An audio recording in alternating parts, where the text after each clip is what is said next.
Consideramos nessa aula a construção de um tablô semântico a partir da utilização das regras.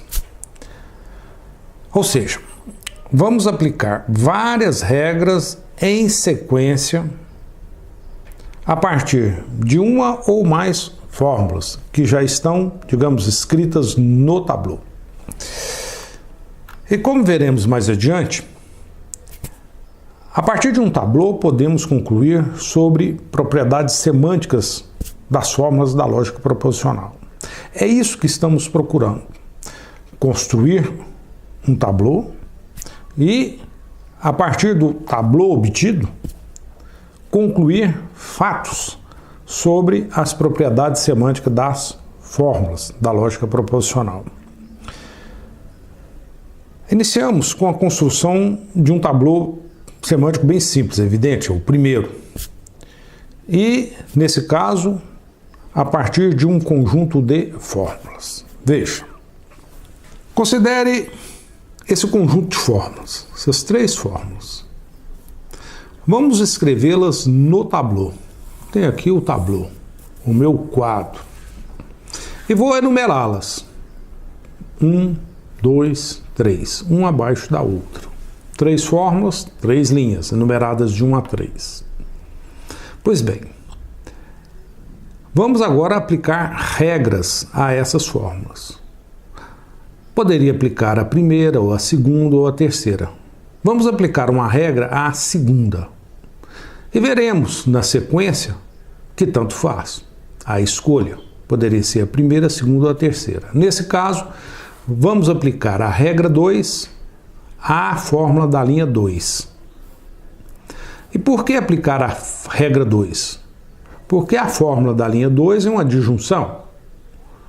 E a regra 2 é a regra que trata da disjunção, que diz que de A ou B eu deduzo AB1, uma fórmula escrita ao lado da outra. E aqui eu tenho uma disjunção, R ou S. Então, deduzirei R de cá e S de cá. E como escrever tal fato? A partir da última linha do que eu já tenho. Como já havia 3 linhas preenchidas, a dedução que obtivemos a partir da linha 2, nós a escrevemos na linha 4 a partir, depois da linha 3, evidente. As linhas 5 e 6 são obtidas de maneira similar. Nesse caso, vamos aplicar a regra 8 à linha 3. Por quê? Porque na linha 3 eu tenho uma negação de uma implicação. E a regra que trata da negação de uma implicação é a regra 8, negação de uma implicação. E ela diz o seguinte, que da negação da implicação A implica B, eu deduzo A e não B. Aqui eu tenho a negação de uma implicação, de que implica não P. Então, a dedução que temos disso aqui, vamos escrever aqui que e a negação de não P. Então vai ficar não P. E o fato importante é que a dedução obtida por R8 aplicada na linha 3 deve ser escrita do lado esquerdo e do lado direito. Ou seja, a dedução obtida dessa linha é escrita nos descendentes, na árvore. Aqui agora, essa linha 7 é obtida aplicando a regra 4 na linha 1. Olha só, essa aqui é uma linha obtida aplicando R4 na linha 1, e a linha 1 é a primeira, está lá em cima. A linha 1 é uma biimplicação. E a regra que trata da biimplicação é a regra 4, que diz que de uma biimplicação eu deduzo A e B e não A e não B. Então deduzirei disso aqui P e Q e não P e não Q. E isso está escrito aqui, ó. Deduzirei de um lado P e Q e de outro lado não P e não Q. Só que o resultado da dedução é escrita a partir de todos os descendentes. É escrito de K e de K também. Então é por isso que temos escrito de cá P e Q, e de cá não P e não Q, de cá P e Q, e não P e não Q. Ou seja, a aplicação de R4 em 1 tem como resultados partes que são escritas aqui e partes que são escritas do lado de cá. Ou seja, os resultados deverão ser escritos nesse ramo da esquerda e também no ramo da direita. Observe agora o seguinte: eu posso aplicar nessa fórmula a regra R1. E o resultado de R1 aplicada na fórmula da linha 7, em todas elas, nesse caso, não P, não Q, nesse P, Q, não P, não Q e P, Q. Por quê? R1 é a regra que trata da conjunção, e de A e B eu deduzo A, B. Finalmente, a R5, aplicada à linha 6, que diz que de não A eu deduzo A. A R5 aplicada à linha 6, o resultado é escrito em todos os ramos descendentes. Então, R5 aplicada nessa fórmula, eu escrevo P de K e P de K. R5 aplicado aqui, eu deduzo P de K e P de K. Conclusão disso aqui tudo. A partir dessas três fórmulas, fomos aplicando várias regras e construindo um tablô. E o jeito desse tablô é essa figura desse tipo, que nós a denominamos como sendo uma árvore. Isso é uma árvore semântica, porque aparece uma árvore de ponta cabeça, que a raiz aqui do lado de cá são as folhas. Qual deve ser a sequência de regras a serem aplicadas em um tablô? Ou seja, qual critério devemos seguir para escolher as regras a serem aplicadas ao tablô, dado que, num certo momento, podemos ter várias opções de regras que podem ser aplicadas ao tablô. O exemplo a seguir esclarece um pouco dessa questão. Considere essas duas fórmulas. Vamos escrevê-las nesse tablô do lado esquerdo e também nesse tablô do lado direito. Fórmula 1 na linha 1, fórmula 2 na linha 2, aqui da mesma forma. Aqui, do lado de cá, nesse tablô, aplicamos a regra 2 em 1. A regra 2 é a que trata da disjunção. Então, aplicando R2 em 1, deduzimos do lado de cá P e do lado de cá Q. Em seguida, aplicando R1 na linha 2, deduzimos R e S de K e RS de K. É bom sempre lembrar que o resultado da aplicação de uma regra numa certa linha, o resultado é escrito em todos os ramos a partir dessa linha, ou seja, a partir de todos os descendentes. Do lado de cá, temos as mesmas fórmulas iniciais, só que a sequência de aplicação das regras foi invertida. De cá, aplicamos primeiro a regra 2 e depois a regra 1. De cá, aplicamos primeiro a regra 1 e depois a regra 2. Então, a regra 1 aplicada à linha 2 dá esse resultado, RS. E em seguida, R2 aplicada a 1, escreve-se P de K e Q de K. Olha, do ponto de vista do método, não importa a ordem de aplicação das regras. Se é para ter um certo resultado, vamos tê-lo independente dessa ordem. Se é R2 primeiro e depois R1, ou se é R1 e depois R2. Mas, do ponto de vista de eficiência, tem uma diferença. Observe que esse tablô do lado de cá tem menos símbolos. Então, do ponto de vista computacional, ele requer menos memória para armazenamento. Ele é, digamos, mais magro. Então, desse ponto de vista, do ponto de vista de se alocar menos posições de memória para armazenar o tablô, devemos utilizar uma heurística. E essa heurística, a heurística boa, digamos, é aquela que aplica antes regras que não bifurcam. Ou seja, é melhor aplicar antes regras que não bifurcam.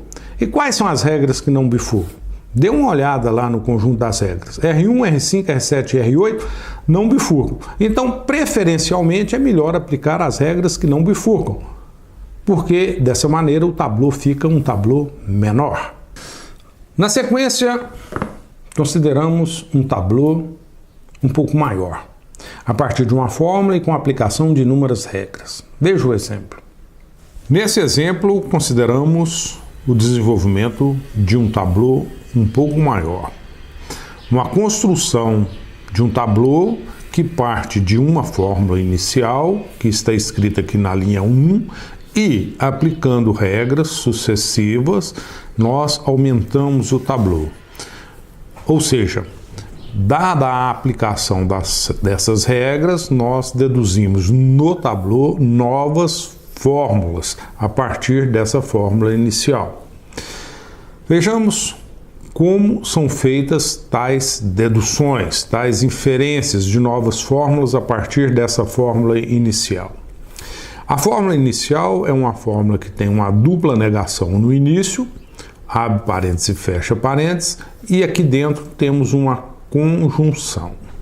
Pois bem, qual regra é possível de ser aplicada nessa fórmula? Devemos prestar atenção nos conectivos. Observe que aqui é uma dupla negação de uma conjunção. Muitos poderiam imaginar que a regra a ser aplicada aqui seria a regra 1, de A e B deduz-se A, B. Mas observem que antes dessa conjunção temos a dupla negação.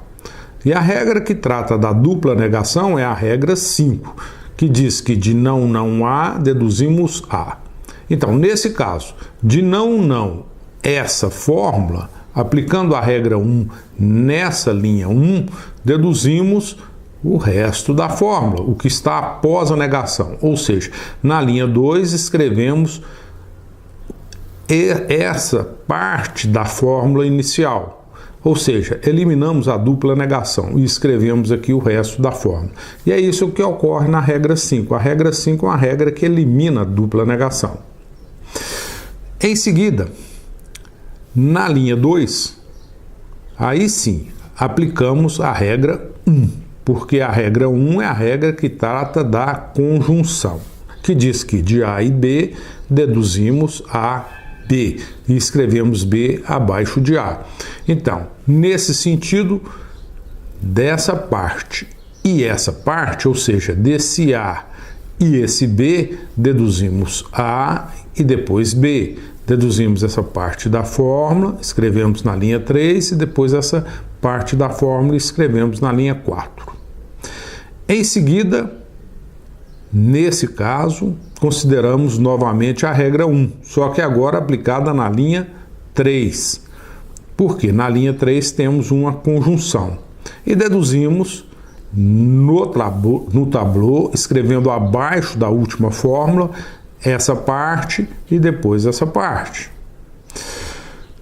Nesse caso aqui, nesse momento, poderíamos aplicar regra nessa fórmula, nessa ou nessa. Tanto faz no método a escolha. Vamos aplicar na linha 4, porque se for aplicada uma regra na linha 5, haverá uma bifurcação. E devemos evitar bifurcações. Então, aplicando a regra 5 na linha 4, de não P, deduzimos P, porque a regra 5 diz que de não há, deduzimos A. Aí sim, daqui para baixo, vamos usar regras que bifurcam. Sempre deixamos por último o uso das regras que bifurcam. E nesse caso, essa linha, a linha 8, é obtida aplicando a regra 3 na linha 5. E a regra 3 é aquela regra que diz que de A implica B, deduzimos não há B. E se aqui tem P implica Q, então dessa fórmula deduzimos não P e Q. E escrevemos esse resultado após a última fórmula do tablô naquele momento. A partir daqui, observamos o seguinte: que todas essas fórmulas já foram passíveis de aplicação de regras, exceto a fórmula da linha 6. E nesse caso, então, vamos aplicar uma regra na linha 6. E a linha 6 é uma negação de uma biimplicação. E negação de biimplicação, a regra que trata da negação da biimplicação é a regra 9, que diz que de não A se somente se B, deduzimos não A e B, e A e não B. Escrevemos um do lado do outro e bifurcamos. Então, nesse caso, o resultado da aplicação da regra 9 à linha 6, que é dada por essa fórmula, o resultado é esse aqui. Ou seja, de não P se somente se Q, deduzimos não P e Q de um lado e P e não Q de outro. E esse resultado é escrito do lado de cá, como também é escrito do lado de lá. Sempre consideramos o resultado da aplicação de uma regra nos descendentes. Aqui na linha 9, temos algo interessante que deve ser observado.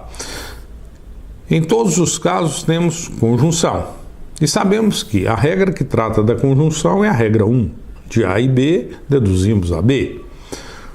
Só que em cada caso, A e B são fórmulas diferentes. Por exemplo, nesse caso, A é não P e B é Q. Então, aplicando a regra 1 na linha 9, deduzimos não P e Q. Aqui nesse caso, A é P e B é não Q. Aí deduzimos P e não Q. E isso vai repetindo. Então, em todos os casos, utilizamos a regra 1 no que está escrito na linha 9. E no caso, na linha 9, temos 4 fórmulas. Então, o resultado todo é esse tablô. E o que deve ser observado é o seguinte: a partir de uma fórmula inicial, utilizando regras, foram deduzidas novas fórmulas no tablô. A seguir, o que vamos fazer é o seguinte: afinal, dada uma fórmula inicial e uma construção de tablô como essa, o que podemos concluir a respeito da fórmula inicial? Apresentamos a construção de alguns tablôs. Na sequência, como já acabamos de dizer, é importante aprender a fazer alguma coisa com tais tablôs. Ou seja, o método dos tablôs corresponde a exatamente isso. Dada alguma fórmula ou algum conjunto de fórmulas, utilizamos as regras e construímos um tablô. E, a partir do tablô obtido, podemos tirar conclusões semânticas a partir da fórmula ou do conjunto de fórmulas escritas no início, na parte de cima do tablô.